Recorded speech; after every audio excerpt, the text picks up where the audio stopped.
Assalamualaikum warahmatullahi wabarakatuh. Halo, selamat pagi, selamat siang, selamat malam untuk para pendengar Bincang Agri yang setia dan selalu nungguin podcast kita nih kali ini. Hari ini kita bakalan bahas mengenai daya saing khususnya di komoditi pala di Indonesia terhadap persaingan internasional. Nah, hari ini bersama para bintang tamu kita di sini yang sangat luar biasa ya. Yang pertama ada Bu Belinda. Halo Mbak.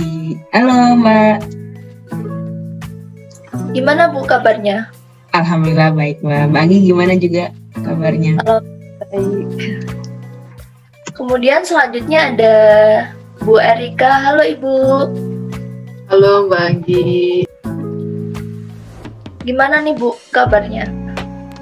Alhamdulillah sehat Mbak Anggi. Mbak Anggi apa kabar? Alhamdulillah. Kemudian ada Bu Adifa. Halo Bu Adifa. Ya, halo Mbak Anggi. Baik Bu. Baik, alhamdulillah, semangat nih. Alhamdulillah. Selanjutnya nih yang terakhir narasumber kita yang luar biasa juga ya. Ada Kak Vina. Halo Kak Vina. Apa kabar? Halo Mbak Anggi, kabar baik, luar biasa. Salam sehat Mbak Anggi. Alhamdulillah, semangat ya Kak Vina untuk hari ini. Semangat terus. Oke, para pendengar setia kali ini kita akan membahas mengenai pala ya. Nah, perlu kita ketahui bahwa pala ini merupakan komoditas unggulan perkebunan yang memiliki potensi yang besar dalam menghasilkan devisa negara melalui ekspor gitu ya. Nah, menurut data ITC TradeMap sendiri mencatat bahwa total nilai ekspor pala Indonesia pada tahun 2020 mencapai 157 juta US dollar. Ini angkanya cukup besar ya. Nah, nilai ini merupakan gabungan dari pala biji dan pala bubuk atau olahan. Nah, berdasarkan data rata-rata produksi pala Indonesia selama periode 2012 hingga 2019, sentra produksi pala Indonesia terdapat di 5 provinsi. Yang pertama ada Aceh, Sulawesi Utara, Maluku Utara, Papua Barat, dan Maluku dengan kontribusi masing-masing sebesar 20,36%, 18,89%, 18,28%, 16,29%, dan 13,57%. Nah, Indonesia ini merupakan negara produsen pala terbesar bersama dengan India dan Guatemala dan menjadi salah satu pemasok kebutuhan pala terbesar dunia. Wah, sungguh sangat baik ini ya kedudukan Indonesia sebagai terbesar untuk pemasok pala di dunia. Nah, hal tersebut itu membuat pala juga memiliki daya saing di pasar internasional karena permintaan di sana ya yang cukup tinggi, terutama di negara-negara Uni Eropa.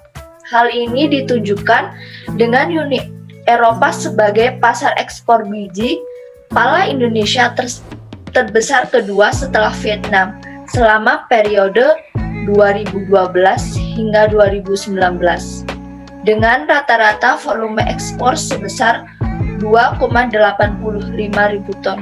Wah, cukup besar ya ini ya. Kalau untuk angka segini, di mana Indonesia jadi terbesar kedua ya setelah Vietnam untuk periode 2012 hingga 2019. Nah, perlu kita ketahui bahwa kenapa sih ya Indonesia memiliki tujuan ekspor nih, yang mayoritas tadi disebutkan oleh data bahwa ke negara-negara Uni Eropa. Nah, kenapa sih? Karena negara-negara tersebut ini banyak memanfaatkan pala untuk industri makanan, minuman, obat-obatan, kosmetik, dan lain sebagainya. Sehingga dengan pemanfaatan komoditas pala itu sebagai berbagai produk turunan menyebabkan potensi bagi negara eksportir untuk memenuhi kebutuhan tersebut. Kemudian dengan sedikit intermezzo mengenai pala juga daya saingnya barusan ini ya, kita akan mengulik lebih dalam lagi nih bersama para pembicara kita yang pastinya sangat luar biasa hari ini, yang telah berkenan hadir dan mau nih sharing dan berbagi ilmunya kepada saya sendiri dan seluruh pendengar setiap podcast ini.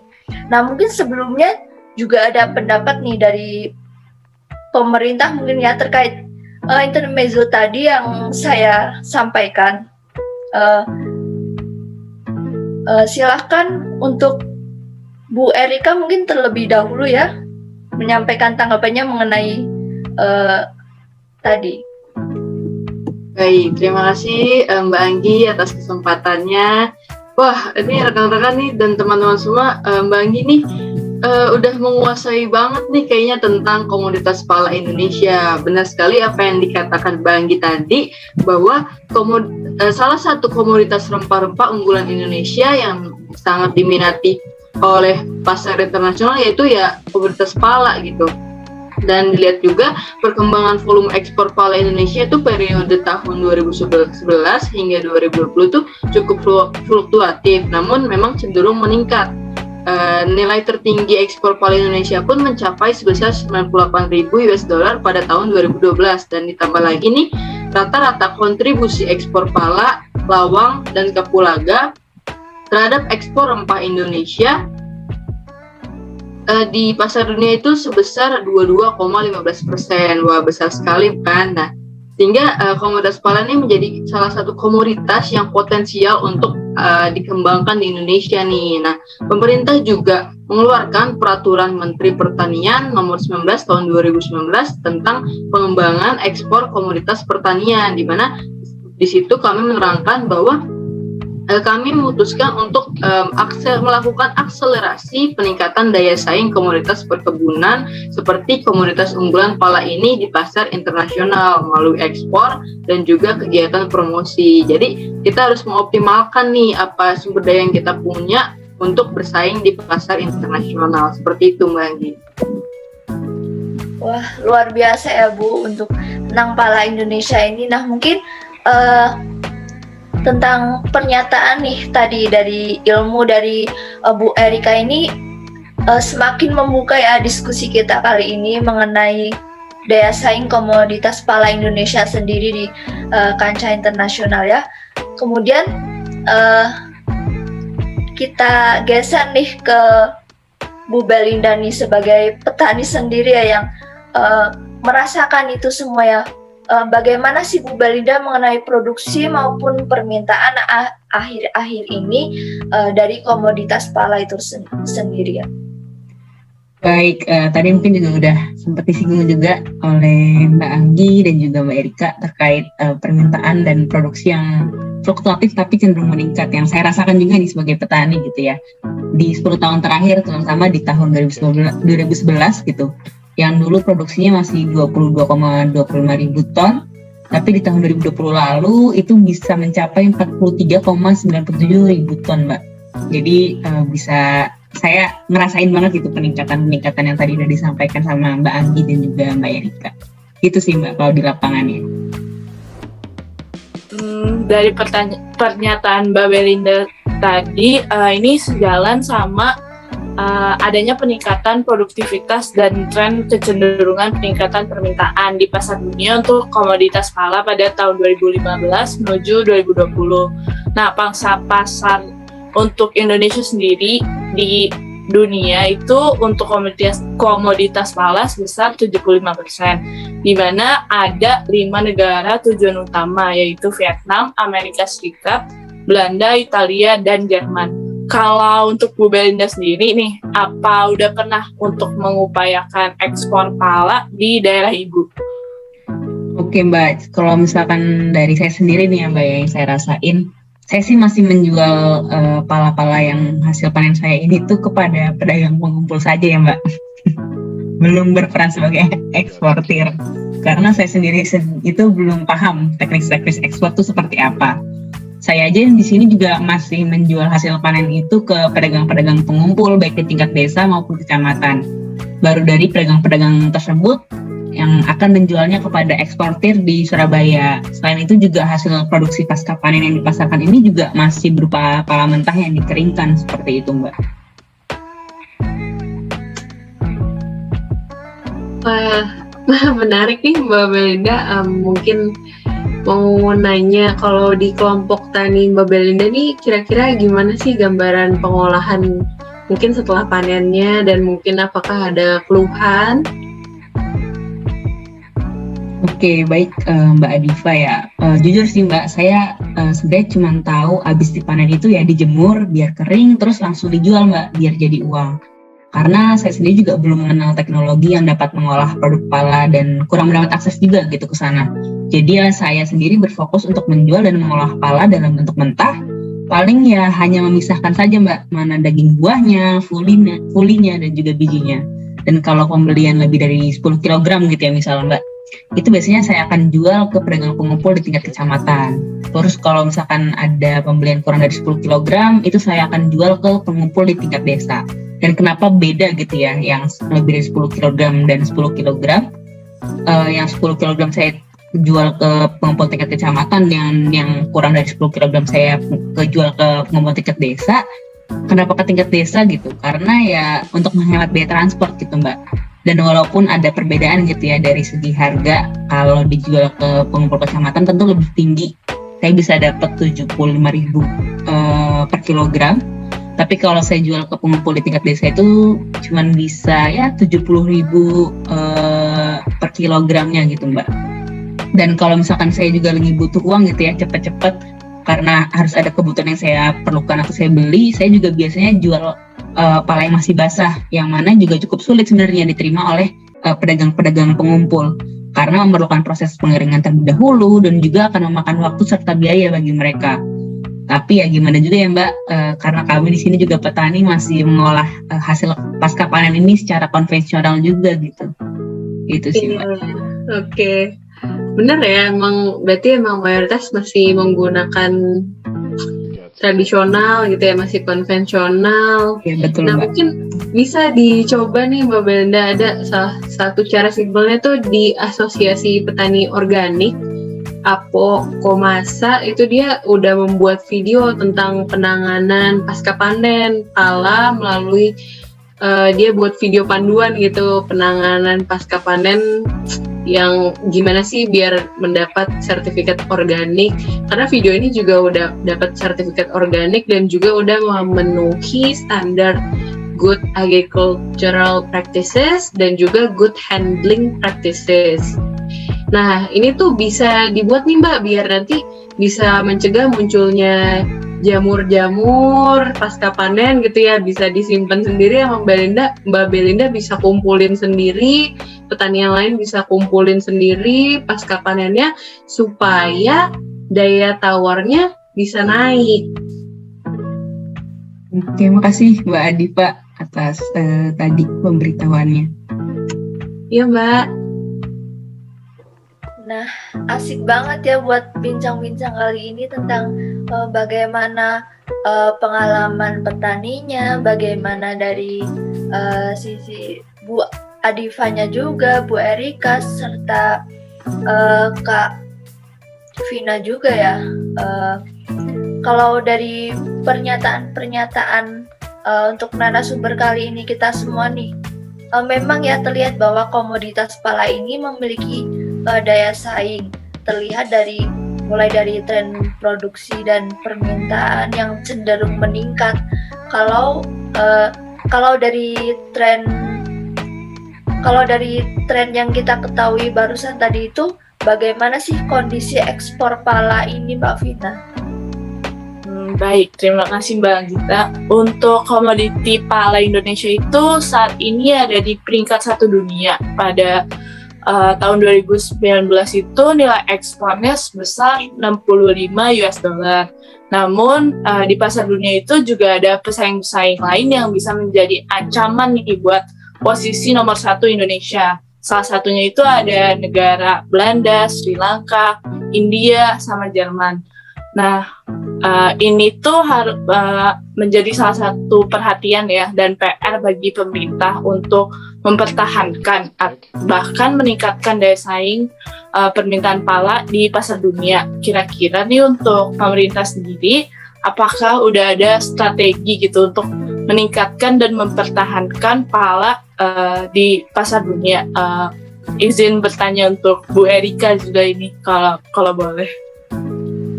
Baik, terima kasih Vina atas pertanyaannya, luar biasa nih, kita diskusinya asik banget nih hari ini.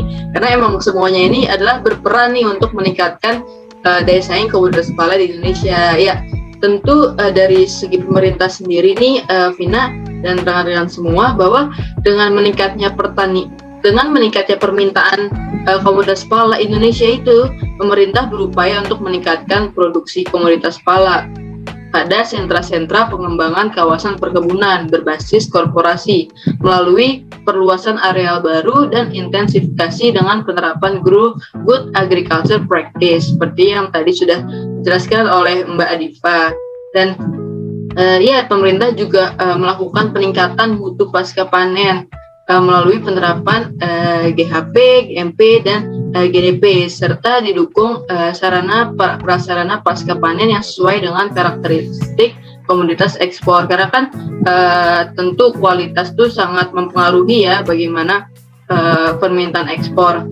Kemudian juga senada dengan kebijakan program BUN 500 nih, di mana pemerintah menyediakan 500 juta benih unggul perkebunan dalam kurun waktu 2019 hingga 2024 guna meningkatkan produktivitas komoditas pala Indonesia.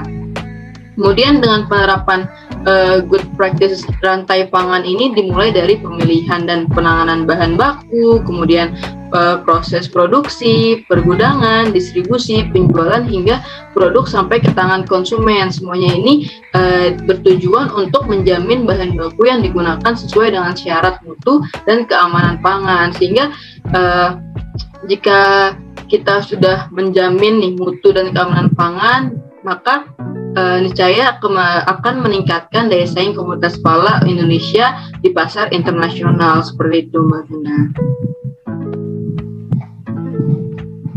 Wah, luar biasa banget ya penjelasan dari Bu Erika ini ya, sangat membuka pikiran kita bahwa pemerintah itu sebenarnya ternyata sudah mengupayakan berbagai strategi yang baik dalam pengendalian mutu pasca panen, pengadaan bibit unggul, dan berbagai contoh good practice yang menunjang usaha tani itu sendiri.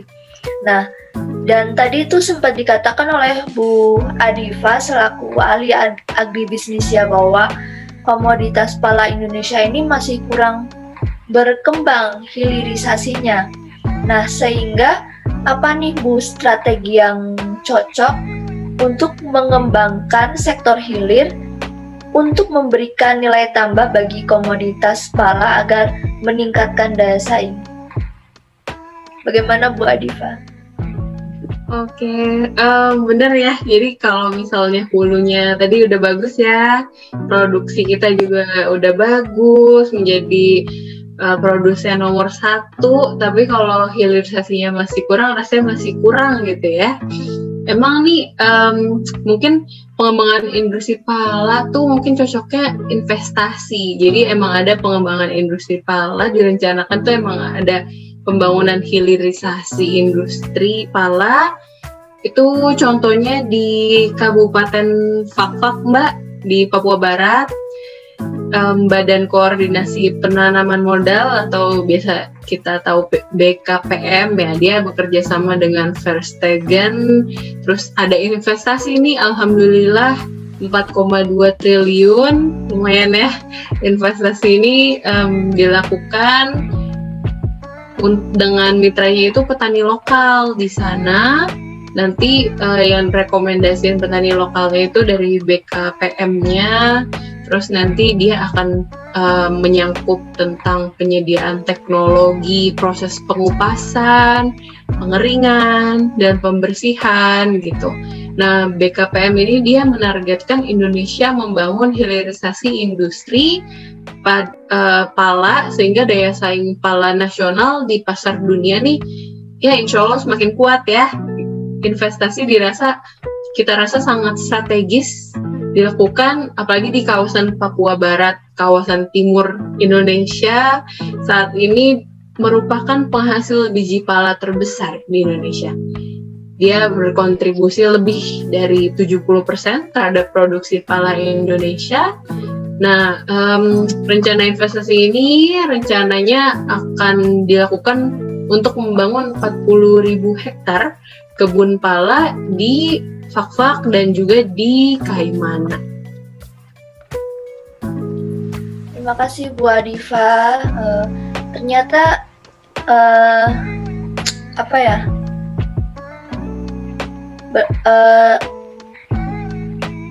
berarti dapat disimpulkan bahwa pasar pala Indonesia masih potensial ya, jika berdasarkan keunggulan komparatif yang jauh lebih unggul dibandingkan dengan rata-rata negara pesaing kita sendiri ya Bu.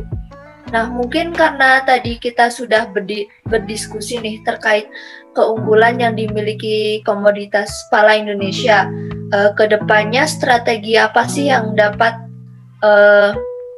rekan-rekan narasumber, Bu Adifa, Bu Erika, Bu Belinda dan Kak Vina ini untuk rekomendasi untuk meningkatkan daya saing komoditas pala Indonesia ke depannya? Baik, izin menjawab untuk bagi saya sendiri untuk rekomendasi yang saya bisa kasih, terutama untuk meningkatkan daya saing komoditas pala ini ke depannya ya, bisa kita lakukan pengembangan bisa melalui pendekatan sektor hulu maupun sektor hilir.